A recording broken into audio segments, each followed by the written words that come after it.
Started.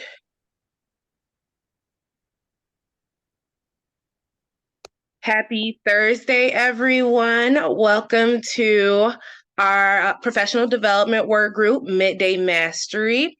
Today, we will be talking about owning your value. And professional development work group has been putting together these midday masteries in order to give you a little taste of the information that we can provide through the Realtor Real Estate School and the classes that are provided through there. So today we are honing in on expressing your value and speaking about the importance of knowing your value and how to present it to your clients.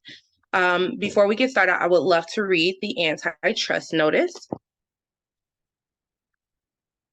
Please be aware of the fact that those present today are in the real estate brokerage business and many individuals are located in the same market areas.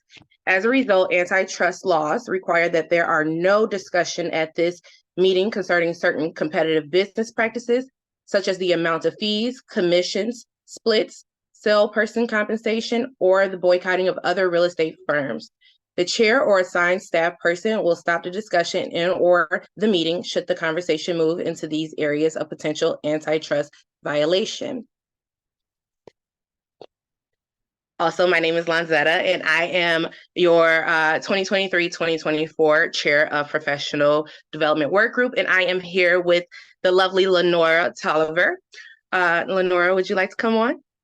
I am here. Thank you, Lanzetta. Hello, everyone. My name is Lenora Tolliver, and I'm the Senior Manager of Admissions and Advising for the Realtors Real Estate School, a division of the Chicago Association of Realtors. And I am honored to be one of the co-hosts today on this Midday Mastery session. And on this session, we have a phenomenal topic. So the topic of discussion today will be how to express your value. So I brought along a few friends to help determine how we're going to do that and how to improve your business. So I will introduce our speakers. They will each have 10 minutes to explain, describe, help you better understand how you can learn to express your value in your business. Speaker number one will be Miss Sherri Jordan. She is the designated managing broker of Suite 527 Realty Group, LLC. And Sherri's going to talk to us today on the importance of consultations. Speaker number two would be Mr. Lyle Harlow. He is the designated managing broker of Kale Realty, and Lyle will talk about and give us more details about that buyer representation and the buyer representation agreement as a whole. Finally, speaker number three, last but not least, will be Miss Kim Offord, and she is a managing broker with Coldwell Banker Realty. So I look forward to passing the baton. We will start with Miss Sherri Jordan. So Sherri, you're up next.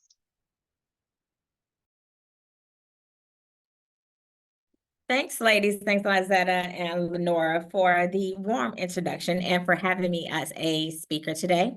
I am also your Vice Chair of Professional Development Advisory Work Group. So I was very happy to hop on our first Midday Mastery of the year. This is a very important topic. Not that any of the other ones aren't, but we wanted to hop on this as soon as possible, being that this is what is swirling in the news right now. We want to make sure that you can provide your value, and that does start with the consultation. From as being a managing broker owner, what I have realized is most agents, they make sure that they have a listing presentation, but they don't necessarily make sure they have a buyer presentation.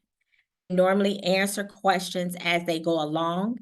And when you are not prepared up front, you tend to leave a lot of the information out. So when you are thinking of a listing presentation, what are you doing it for, right? So you want to think about, you want to make sure that you are letting the seller know what your value is, why they should hire you over another agent, what you can do for them, what the process looks like from when you are going to get their home show ready, how the showings are going to be conducted, how you're going to handle the offers when they come in, how you are an asset to them to make sure that you are taking over an abundance of the work so they can sit back and rely on your expertise. This should be no different from a buyer. When you are working with the buyer, I highly, highly suggest, if you do not already have one, to create a buyer presentation. Some of the things that you want to think about putting in this buyer presentation is also to show your value. Show why do they need to retain a real estate expert for this. We know that it's so many things that are accessible now via the internet. So why do they need an agent? Why is it so important for them to make sure that they have someone advocating on one of the largest purchases that they're going to make in their life? And over all of that, in our saturated market, why should they choose you? More than ever, I want to add, which we didn't have to add before, also is why would they pay you if they need to themselves? Because right now it's uncertain if they will have to pay you themselves or if the sellers, if their compensation is going to come from the seller's brokerage. All right. So I want to dive and elaborate a little bit more about what that presentation should look like. For me, if I was building one out, or if I already have one, what I would tweak it to. Number one, I would start with my resume, right? My resume of myself and my career and the company that I'm with. Why is it very important for you to also put the company that you're with? Of course, we have to acknowledge them, number one. Number two, if you are a newer agent, you may be relying on the reputation and the years of service that your brokerage has. Let them know that if I don't have all the answers, I am with a brokerage and have a team that I can get those answers from. So do not be afraid of that. And the reason why I want to stress that is because when I do ask most agents, why don't they have a presentation? They leave it there. If they're a newer agent coming into the industry, they feel that they do not have that, and that stops them in their tracks, so they don't go along the way. You can use, again, the length of service and the reputation of your brokerage as well. So start off with your resume. Then you also want to let your buyer know, what does this process look like for them? How are the showings going to be conducted? How are you going to set up their search? How are they going to let you know what properties they like?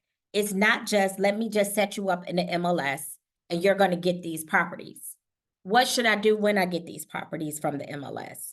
Or if I'm on your app, how should I do that, right? So you want to let them know what that process looks like from beginning to end, okay? You want to let them know that what their affordability looks like. And I'm going to pause right there. I'll say the things that I'm giving you is in no particular order. How about that? Because I just want to make sure that I touch on everything. It's in no particular order. So when you're talking about the search and things like that, you want to make sure you let them know these are going to be coming by email or whatever your method is, and what they should do with that. When you're discussing their affordability, I would talk to my clients about the buyer about their needs versus their wants. What are their deal breakers and why? This is very important. Some of your buyers may want to go to a specific school district because they know that they want their child to graduate from this school. So we don't want to look in these other areas if my child can't go to this school. You need to know the importance of them in their home and their home search. It's not always just about the bedroom and bathroom count. When you're having these consultations, now we're in a virtual world. We have technology. Consider doing these on Zoom, okay? Make sure that you put a face-to-face, especially if this is a newer client that you have not met before. This lets them know that you're a person. It's starting to put a personable touch to it, and you're not meeting them for the first time when you go see your first property. You also maybe want to consider having some other your service partners on your team, especially the lender, to answer some of the lender questions. I know I can attest myself when most of the questions that I get from a first-time home buyer, they're out of my lane. They're most times the lender questions, and you don't want to make sure you're not over consulting them to whereas you're giving information that may not be true. Okay. Another thing that you want to make sure you have on there is how scheduling works. Make sure you know what their scheduling looks like versus yours. If you know that you take Sundays off and you're unplugged that day, let them know that. You don't want your clients to feel that like they're being ignored if they try to come to you on a Sunday and you do not answer them. These are the times to set those realistic expectations of not only the search, of putting in the offers, and also what your scheduling looks like and theirs as well. Are they okay if you communicate with them after 5, if that works for both of you? Does phone call, email, or text message, one of those are the best methods of communication for both of you? That is very important as well, because then you're trying to communicate with this purchase and you are not getting the results that you need, and it's slipping through the cracks. I'm not going to dive into the buyer broker agreement because that's what we have our next speaker for, but I will highly encourage you to go over the buyer broker agreement, explain it to them, because this is a binding contract that you are signing with them. Answer any questions that they have for you at that time about the buyer broker agreement, and let them know their options if it does arise that they may have to pay you out of their pocket versus it coming from the seller side. Overall, in summary, you need to make sure you are being explicit from the very beginning of what your value is to your buyer client, no different from your seller client, if not even more. And make sure you set these clear expectations up front. And I guarantee, well, I'm not going to say guarantee, but 9 times out of 10, if you do this up front, if it does come to the fork in the road where your buyer client needs to compensate you, they will be comfortable doing so. All right. Thank you, Sherri. That was so good. My grandmother had a saying that my time means more to me than anything. So with that being said, the expectation in creating that upfront, not just what you expect, but what your client can expect from you, that's huge. Thank you for sharing those tidbits with us and tips with us. So next, you mentioned also about the buyer agency the buyer agency agreements. So next, we're going to have Mr. Lyle to speak more about that. Lyle, you're up next. All right, I just had to remember to unmute myself so that I was like actually talking to people rather than just having my mouth moving. I tell you what, that presentation that Sherri just gave is going to be a hard one to follow. So I'm just going to chart my own course here and off we go. So why do you need a buyer agency agreement? We all know that the minimum standard that we have to follow in the state of Illinois is to present at the very least, a notice of designated agency at first significant contact with our buyers.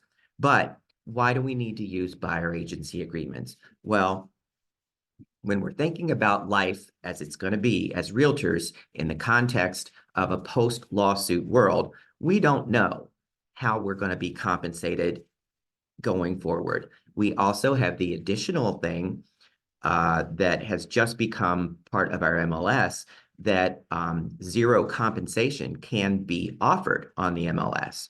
So how do you protect yourself?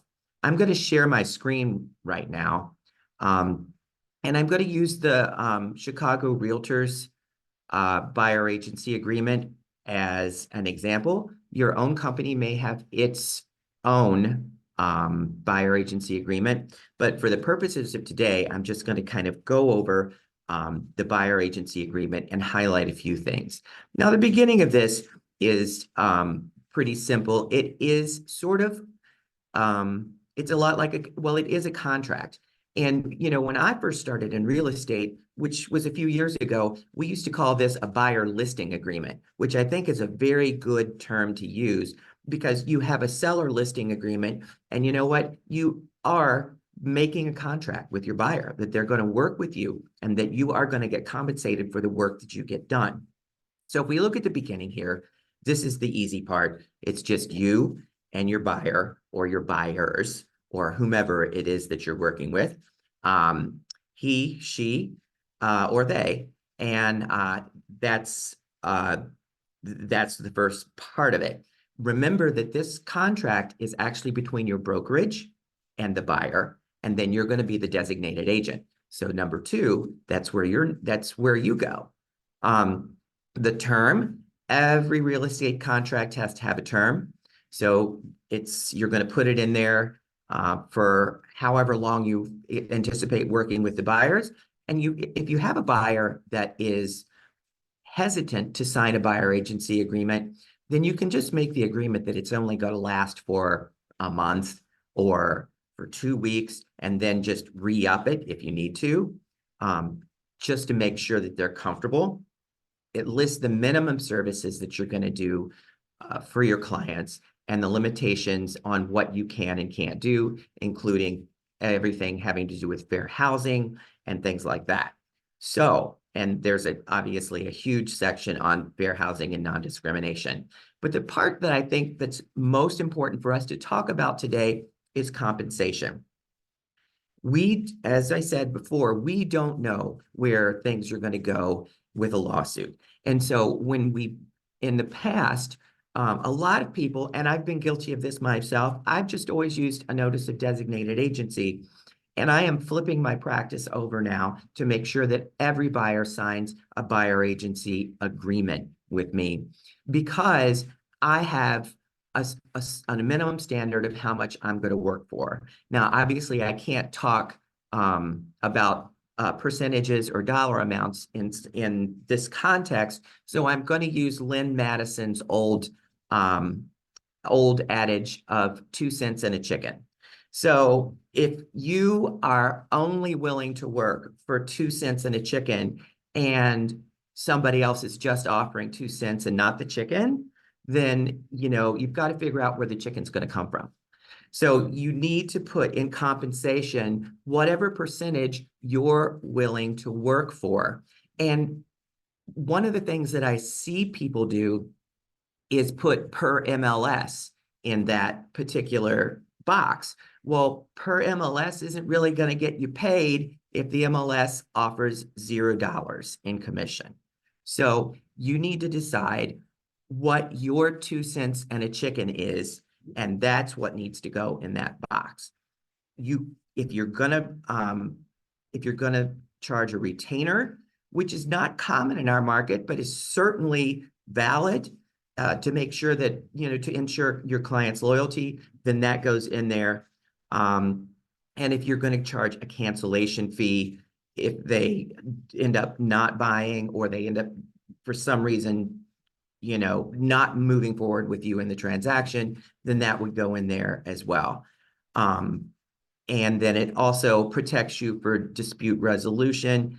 It gives you the option to do dual agency if you want to, and it gives you the opportunity to discuss what dual agency is. Now, some companies allow dual agency, some companies don't.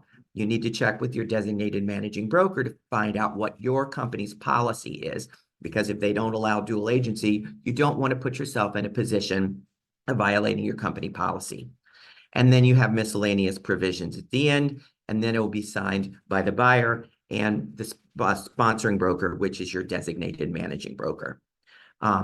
That is just about all I have to say about buyer agency agreements. If anybody has any questions, just throw them out there. Otherwise, there you go. That's your buyer agency agreement in a nutshell.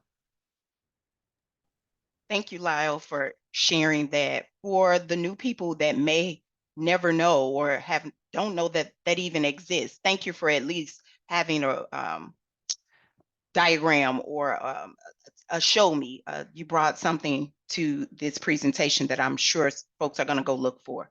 So with that said, I don't see why anyone wouldn't use a buyer agency agreement. It presents the expectations of your services. It tells you exactly what you can expect from your fiduciary, I want to say, because you're in a fiduciary position. It tells you exactly what you as the agent are going to do, what you can, what you can't do. It tells you up front, these are my services. So they can't say, well, why are we paying you for what? What can we expect from you? It's And right here. a lot of agents do encounter resistance from buyers in signing a buyer agency agreement. It's funny because with sellers, it's just a given that you're going to have a listing agreement. But with buyers, they somehow think that they don't have the same responsibilities that a seller has. So I will tell you this, at Illinois Realtors, we are pushing for legislation to go through in Springfield to require buyer agency agreements for every transaction that happens in Illinois. And I'm going to tell you right now, that's going to be a tremendous help to our member body to be able to go to a client and say, I'm sorry, but I can't work with you unless you sign a buyer agency agreement and we have a clear expectation of my duty to you and your duty to me. It's going to be the best thing that can really happen to us as we move forward in this uncertain compensation world, to have basically, because then everybody's on a level playing field. Right now, we're not necessarily on a level playing field. If Sherri wants to use a buyer agency agreement and I just want to use a notice of designated agency, and Sherri and the client that's bouncing back and forth between the two of us is uncomfortable with buyer agency, then the notice of designated agency person is going to get the buyer. But if we can get to the point where it's required for everybody, we're all going to be in a better place. Well, that was a great way to segue over to Miss Kimberly Offord, and a great way to get more practice in until that legislation goes through. Kim's talking about the importance of developing a niche, however you want to pronounce it. But the more practice you get at it, the better it is for you to become convincing to your client. So it's all on you now, Miss Kim. All right, thank you so much. Just one thing I wanted to correct. I am a managing broker, but I'm not a managing broker for Coldwell Banker. I'm a licensed managing broker, so I'm an associate broker. So just wanted to put that out there for somebody says, hey, no, she's not. But at any rate, articulating the value, your value. So that has been like the buzzword ever for, a couple years now, that this rumor of, hey, there's going to be a lawsuit and all that other stuff has been out there. And so what we're finding is that agents are struggling to articulate value. So if I were to ask, and I did this in a workshop recently, I asked agents, do you know your value? And if so, tell me what your value is. And I had agents that said, well, my value is that I'm knowledgeable. Okay, well, we all are licensed. So that means that we're all knowledgeable in a sense. My knowledgeable is different from Lyle's, and it's different from Sherri's. So how do you articulate that your value is different than someone else's, or that your knowledge or that you're a good communicator, that's different from in all different markets. So what we're talking about right now is that we have to go through a mindset change. And that mindset change, first of all, we have to get out of what we've been doing. That's number one. But number two, and this is going to hurt a little bit, but that mindset change is that your brokerage is not your brand. It is the brokerage is who sponsors you. They offer you education. They offer you all the things, the tools that you need to be a successful agent. but you have your own personal brand that you have to articulate. And to be honest with you, when you have that brand, you have that value, you make yourself more valuable to that brokerage. So, how do you do that? Well, you have to figure out what your core values are. So you talked about, Lenore, you mentioned having a niche, whichever way you want to pronounce it. And you have people who think that their niche is their brand, and that's not the case. Your brand dictates your niche. So how do you do that? You have to understand who you are, what your why is, why you're in this business, what keeps you in the business, what are you knowledgeable? What is your knowledge of, when you say I'm knowledgeable, well, maybe you're knowledgeable about bungalows, about Chicago bungalows, or maybe you're knowledgeable about luxury homes in a particular community. That's when you start to become more valuable, is when you can set yourself apart from everyone else. And then the other thing that you have to do is you have to understand who your market is. You have to understand what their core values are. What is it that makes that person tick? Why does that family need to downsize? Why does that senior couple need to downsize? What are their pain points? That's another buzzword that we hear a lot of, pain points. So what is it that they need from you as an agent that's going to set you apart from anyone else when you're sitting there, as Sherri talked about, doing your listing presentation or doing your buyer's presentation? Now you can speak directly to them, and it's going to set you apart from everyone else, because they're going to say, you know what? Sherri kind of gets it. She understands what it is that I need. In particular, any realtor can sell me a house, but who's going to understand my core, what I need in terms of my pain points, address that, and get me to the goal line? So you want to understand your why. What are your core values? What makes you tick? Who do you work with best? I even go so far as to say, what are your hobbies? What do you like to do? Everyone has a unique and compelling story. Everyone here on this call right now, everyone has a unique and compelling story as to why you're sitting where you are right now. How can you translate that story into your value? How can you take that and make that something that's going to set you aside? I keep reiterating that, setting you aside. So you take your core values, you take the core values of the market, you merge those, you marry those, and then that's how you come up with your brand. And your brand is what gives you that value and sets you apart. Every broker, we start out saying, oh, we're going to work with buyers. We're going to work with first-time home buyers because I want to make everybody's dream come true of home ownership. Okay, that's fine. And that's okay if that's what you want to go for. But when you start digging deeper, you may find out, you know what? And that's something that I did. I found out I work better with seniors because I love sitting and talking with seniors all day, because I know that if I start my day out and I make an appointment with the seniors, I better block out about an hour and a half. But I'm that person who has that personality and has that compassion, has that knowledge, and knows exactly what that market needs. And so you may find out as you dig deeper into yourself that, wait a minute, first time home buyers are not really that's not my niche. My niche really are, parents who are buying property for college student children, or whatever, so be unique. Think of something that, dig deep, understand what your value is, understand who you're talking to, what it is that they're seeking, and that will make that conversation so much easier when you start to ask for your compensation. Okay, so that's all I have. Thank you so much for sharing that. I want to recap, because just in case someone is watching this at a different time, what the speakers told us about today, which this was a very good presentation, was number one, creating that buyer presentation, making sure that you have your ducks in a row so that you can then add value to what you bring to the table by saying, this is my resume. This is who I am, not on paper, but what you can expect of me to do for you.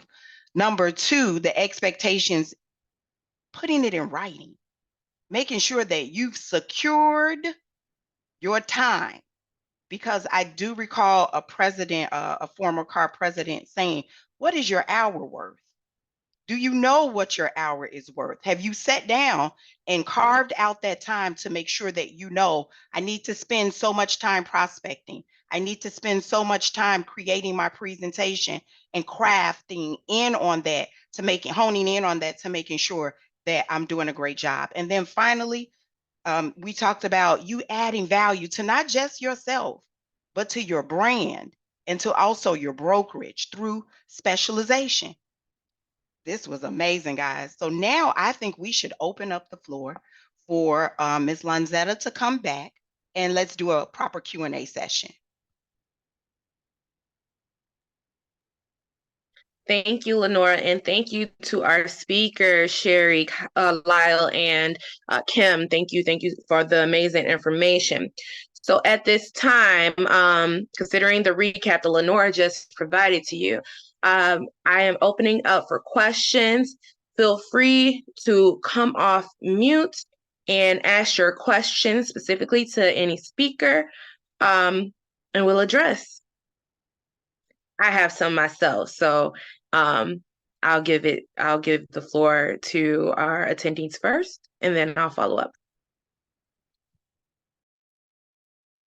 You know, I'd just like to kind of jump in for a second and sort of recap something that Lenora said, and it's the importance of having a resume.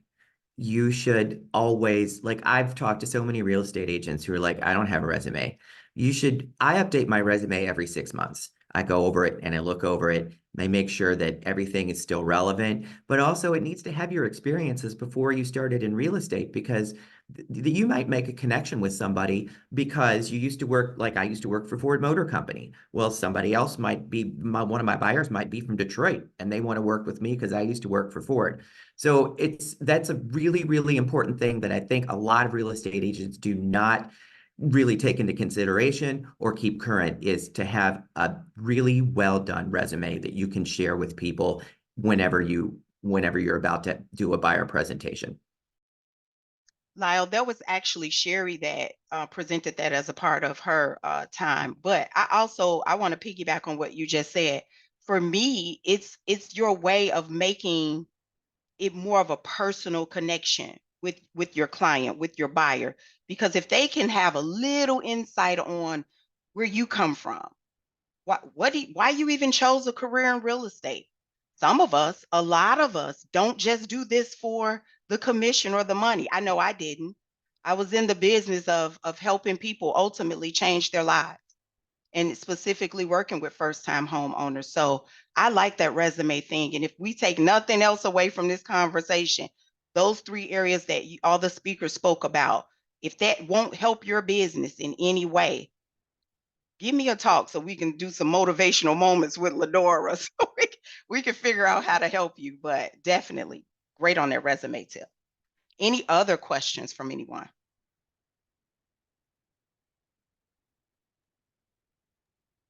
Hello, This is everybody. not a question. I'm sorry, Dean. Go ahead. Go Go ahead. ahead, sir. I was just going to make a quick comment. Just want to commend the speakers. The content was very relevant for the time that we're in now. So each piece, especially if we're onboarding new agents, is something that we need to keep at the top of mind and get this implemented in the onboarding process, from how to be the agent and who we're targeting, and then the identity that Kim talked about was something that you don't hear much about. You know, creating your own identity brand, and then marketing yourself, as your brand. So that was my takeaways for this one. But good job, everybody.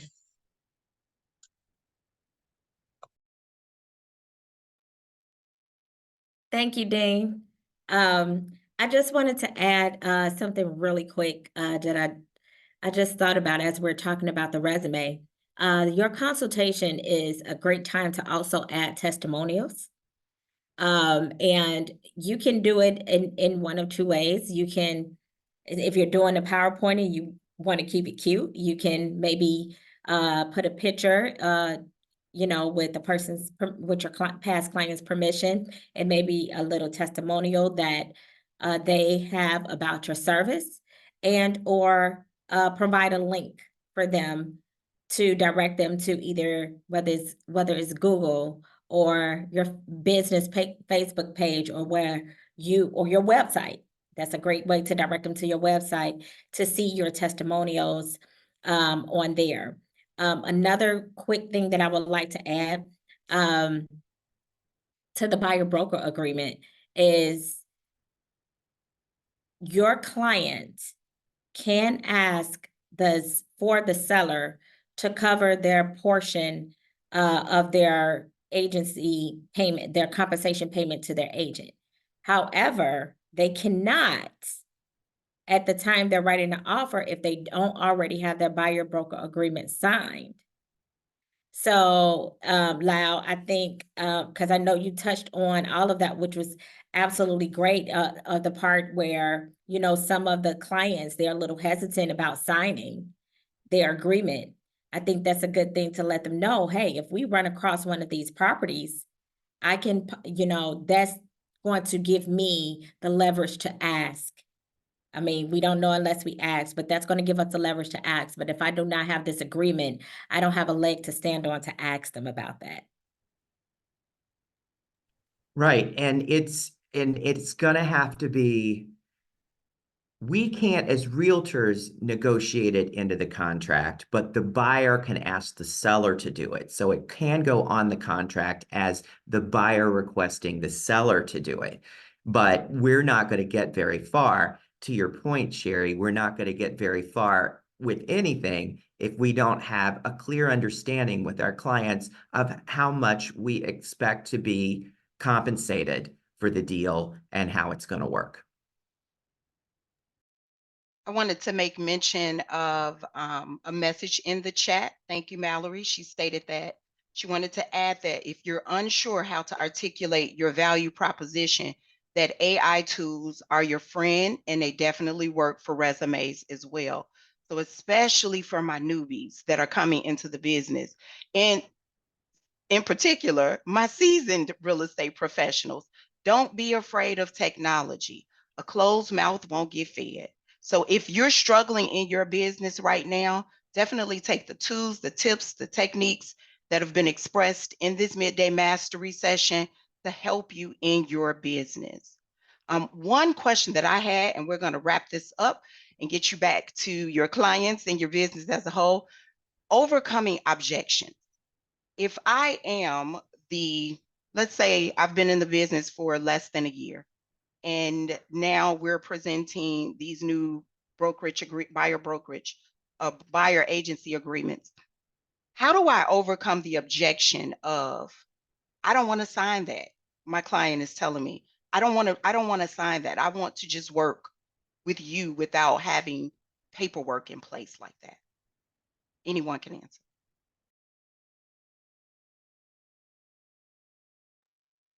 That's a hard one. And I'm gonna let Dean, I think you had the answer for it. So I'm gonna let you go ahead and take it, Dean. You could frame it as you doing your legal obligation to present your client properly. It's not something that you're trying to lock them into, but it's something, that per the state, I need to have this agreement in place, to represent you properly. You can frame it that way. Then it's not on you, it's on, your obligation to fulfill it's not a requirement, but just fulfilling legal obligations. Correct. And you know what, as I said earlier, and I'll say it again, the most important help that we can get from above is to make these broker agreements mandatory, because then we don't have to have that discussion anymore. We can move on to representation. We can move on to a better understanding of what we can and can't do without having to argue over like whether they're going to sign a buyer agency agreement or not. Lenora, I was going to add real quick that, you know, don't wait until you're actually at the buyer's or the seller's presentation to start articulating your value.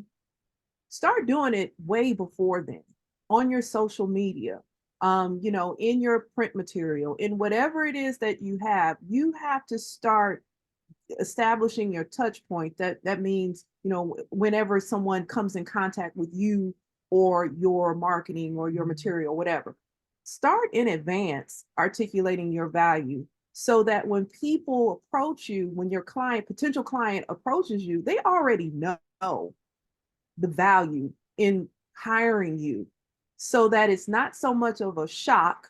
You know, it's not that shock ticket when you put that buyer's agreement in front of them. They now have come to you because there was something about you that attracted them to you, and they want to work with you. And now that I want to work with you, you know what? It's an easy pill to swallow, you know, when I now see this buyer's rep agreement in front of me. And I have a little bit more confidence. I have confidence in you and that I'm going to move forward. So I just wanted to put that out there. Start doing it way before you get in front of them to meet. This was really, really good. I want to thank each and every one of you for taking the time to just pour into others. Thank you to our speakers. We appreciate the time that you've dedicated to this Midday Mastery session. Thank you to our audience for taking the time out of your day as well. I know this information will be useful to many, many in the very near future. Last but not least, it's my turn. Of course, I would be remiss if I didn't let you know what was happening over at the Realtors Real Estate School. So feel free to reach out to me as I trip over my headphones here. Feel free to reach out to me with any questions, concerns, designated questions related to continuing education, designations, certifications. We have a great team in place. What's coming up for us in the month of January, particular, we're going to start the new year off with education.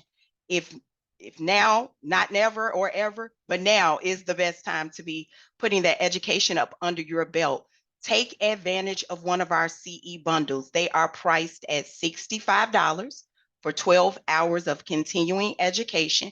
Can't beat that price anywhere else.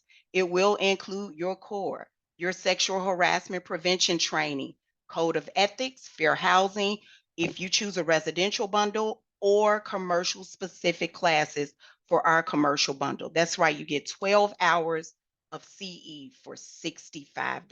Woo. The next Midday Mastery session will take place on March 14th. So please make sure that you pencil that in on your calendars. We don't want you to miss another hot topic like we discussed on today. So March 14th, 2024, mark your calendars. Be here at 12 noon. Last but not least, I want to also let you know that we talked about the various agreements, how to go about representing your clients.